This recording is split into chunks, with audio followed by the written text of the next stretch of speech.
Este es mi 11º reporte de lectura de Colorín Colorado y este cuento aún no se ha acabado. Nos quedamos en que el autor y la princesa quedaron en verse dentro de 10 años más. Sin embargo, el autor dejó pasar 15 años para que la princesa tuviera el suficiente tiempo y ahora sí se pudieran ver. Cuando el autor llegó, vio a un guardia y le preguntó que si la princesa Odaí vivía en el castillo, a lo cual el guardia dijo que no, que ya no vivía ahí y que por lo tanto se tendría que ir. El guardia fue muy insistente y mejor el autor se fue, ya que le dijeron que habían visto a la princesa viviendo en el pueblo. Y así se la pasó todo el día en el pueblo buscando a la princesa. Sin embargo, nadie sabía nada de ella.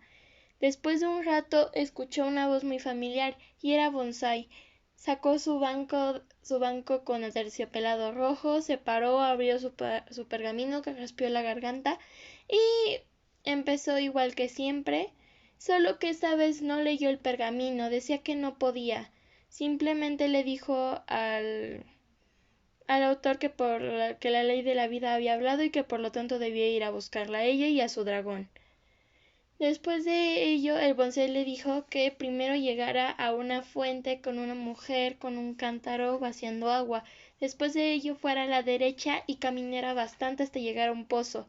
Donde creía que estaba perdido, ahí encontraría un pozo con agua, bebería agua ya que es mucho camino. Y después seguiría adelante hasta una casita, donde la encontraría cuando él pensara que ya nadie podía vivir tan lejos y allí estaría la casita.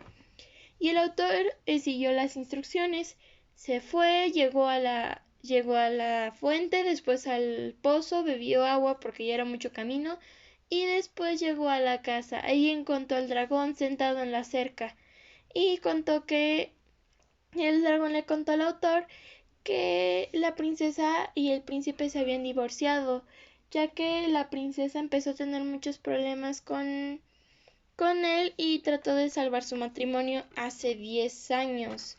Cuando llegó el autor, ella ya empezaba a tener un poco de problemas, pero no quiso decir nada a la princesa.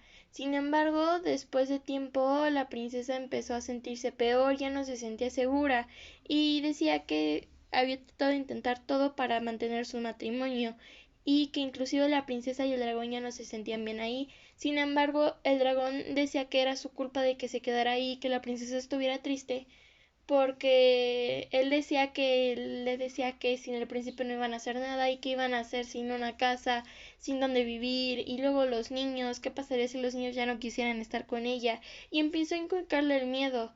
El dragón comentó que no solo era su propio miedo, sino también el miedo que el príncipe le inculcó. Él siempre le decía a la princesa y al dragón que no sería nada sin él y que jamás podrían sobrevivir sin él. Sin embargo, un día la princesa, estando en su habitación, encontró un cofre. Lo iba a dejar sin darle importancia, pero llegó un abejorro y la picó. Por lo tanto fue afuera, rompió el candado y lo abrió, y era su sobre con su riqueza.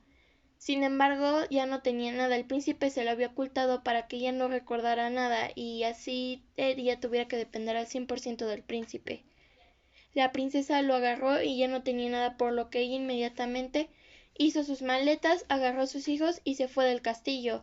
Por el pueblo empezó a tener un conflicto con los guardias y con el príncipe, diciendo que no se podía llevar a sus hijos y que no iban a hacer nada y que no podían hacer nada. Los guardias se querían llevar a los niños, pero dice el dragón que inmediatamente su miedo cambió, que ya no le tenía miedo al príncipe, sino que tenía miedo de regresar con él.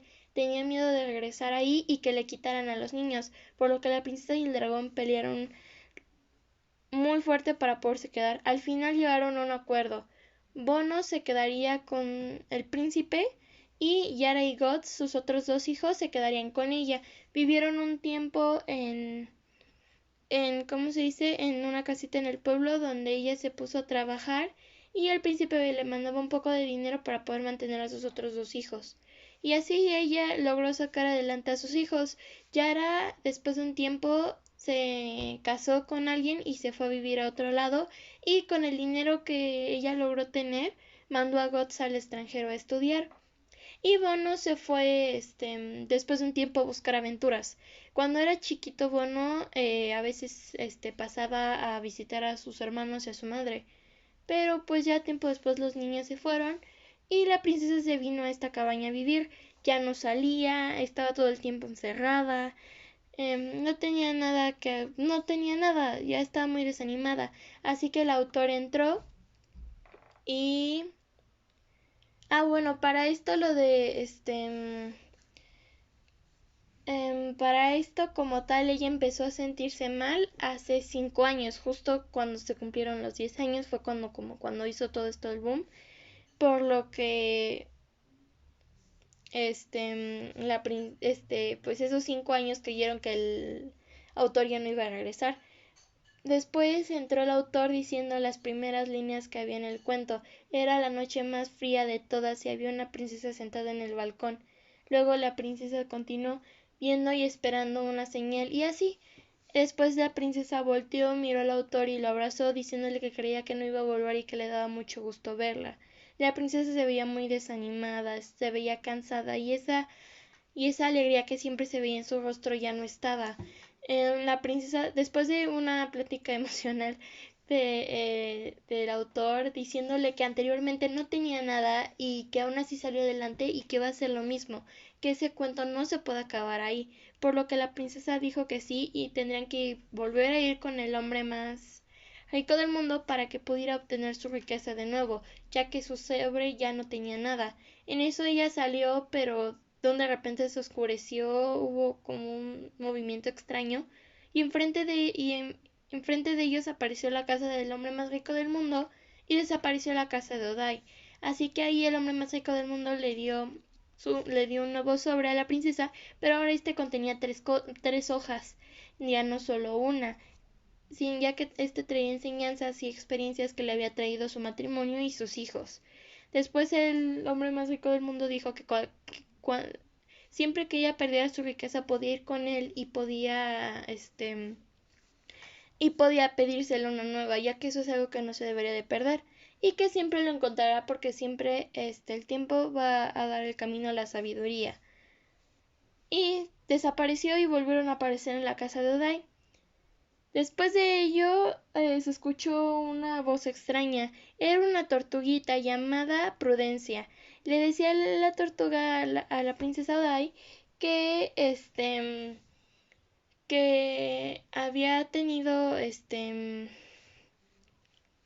que había tenido cierto problema para encontrarla ya que estábamos ya en el capítulo 18 y ella la estaba persiguiendo desde el capítulo 14, ya que no tuvo la prudencia de pensar y detenerse a ver si de verdad era lo que quería estar con el príncipe, ya que Odai, al pensar que ella había encontrado su príncipe azul, se apegó a él. Sin embargo, por ser princesa cualquiera podría ser su príncipe azul y no tenía por qué agarrarse el primer príncipe azul que viera. Por lo tanto, ahora ella no solo tendría que cargar con el dragón, sino también con la prudencia, o sea, la tortuguita. Después de eso se encontró un hombre y que se llamaba Yeva. Charlaron un rato con una taza de café y después se fueron. Bueno, y después Yeva se fue.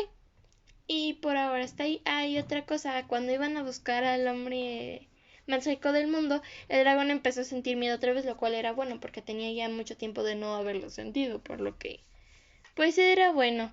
Y por lo tanto la princesa en conclusión recuperó su riqueza y conoció a alguien que por ahora parece ser su amigo, el cual tienen una vida muy similar. Ambos se divorciaron y tienen hijos. Bueno, Jeva solo tiene hijas. Pero bueno, ese fue mi reporte.